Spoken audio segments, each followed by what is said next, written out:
I never thought the person I'd have to protect myself from would be my own brother.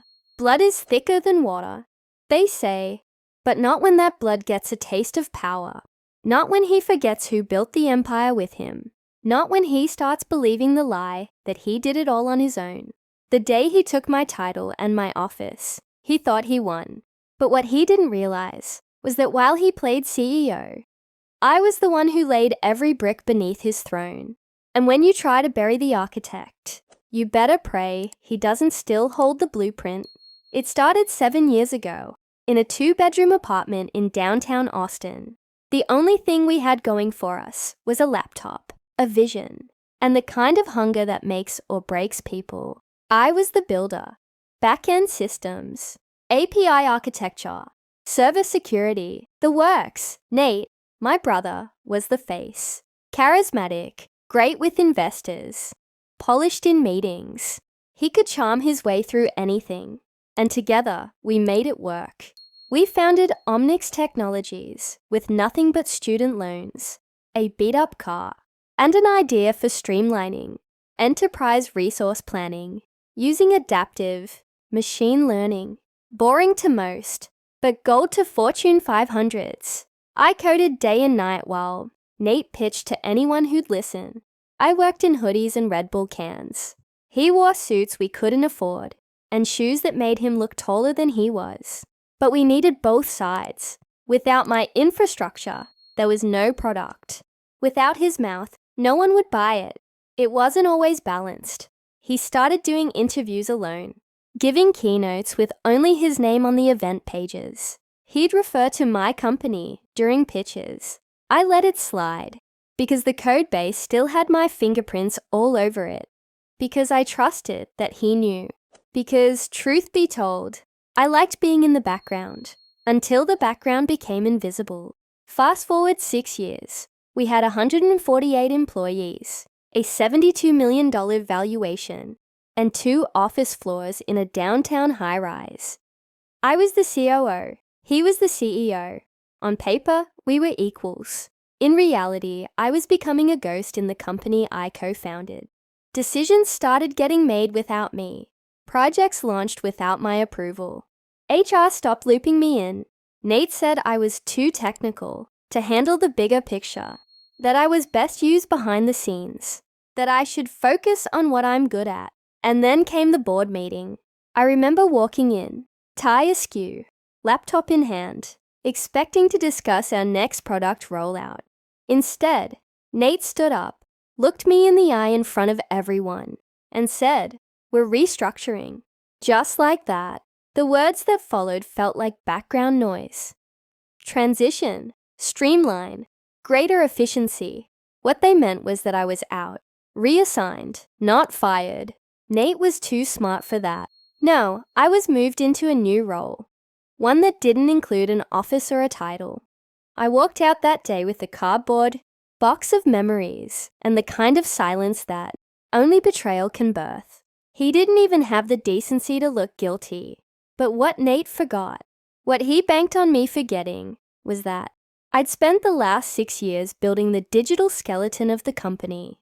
From custom architecture to proprietary server commands, I was the only one who knew how everything really worked.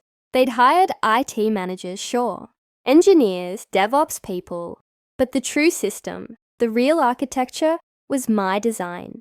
I didn't document everything, not because I was malicious, but because I built it for us, not a future without me. So I sat at home, logged in, and watched. Watched as they tried to deploy the next rollout without my root authentication key. Watched as their backups failed, because the pipeline scripts hadn't been properly migrated. Watched as customer reports didn't generate, because the batch handler was built to run from my personal vault access. They emailed me, called me, nothing overtly desperate yet. Just a lot of, "Hey, quick question," and "Hey, buddy, can you help us out with something real fast?" I responded politely, slowly, gave them breadcrumbs, let them think they were figuring it out. But behind the scenes, I was preparing my move. Not revenge, precision. I didn't want to crash the company. I didn't want the engineers to suffer or the customers to lose their data, but I wanted Nate to feel it.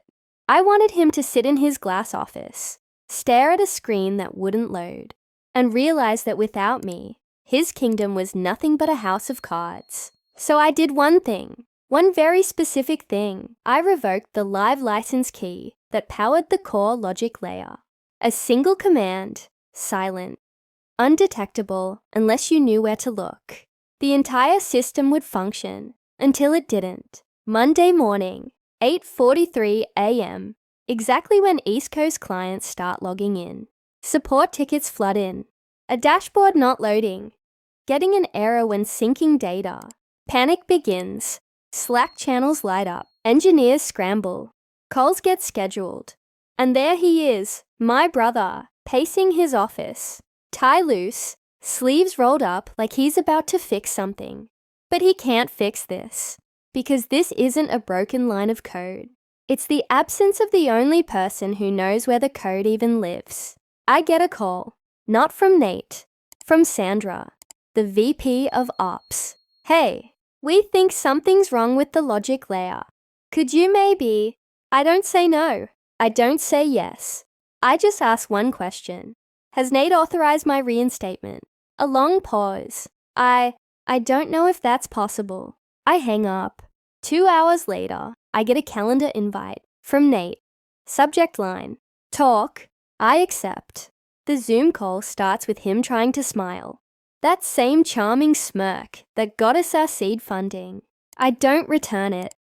Hey, he says. Look, things got a little intense. I think maybe we didn't handle things the right way. You fired me, I say. Don't sugarcoat it. He clears his throat. You weren't fired. It was a transition. The board doesn't know the system. You do. You knew what it meant when you pushed me out. He leans back. We need your help. There it was. The sentence I waited for. You need me to turn the lights back on, I ask. I need the system operational. Clients are threatening to pull contracts. We can fix all of this, man. Just come in and we'll... I cut him off. Reinstate me. CO, my office, my team, and a public statement clarifying the role I played in building this company. His jaw tightens. That's not something I can do without the board. Then I hope you know how to rewrite 470,000 lines of code from scratch. I reply, silence. The next day, an official statement was posted on the company website. It credited me as co-founder and chief architect of Omnix Technologies. A press release followed. I was reinstated as COO. My office door bore my name again. Employees applauded when I walked in, not because they liked me, but because their systems were finally back online. I never intended to hold the company hostage, but I built it. Every digital brick, every invisible thread. You don't take the architect's name off the blueprint and expect the building to stand. Nate never apologized. Not directly, but he never tried to pull that stunt again. And over time, we returned to something resembling partnership. Cold, professional, cordial, but something in me changed forever. I used to think loyalty was about family, about sticking together through thick and thin. Now I know loyalty has to be earned and kept, because even blood can betray you for a title and a view. I've made sure now that the infrastructure is redundant, documented, accessible. The company is safer now, but so am I, because this time, if I leave, I'll do it on my terms. And the next time someone tries to erase me from what I built, they'll find that the foundation doesn't forget, not anymore.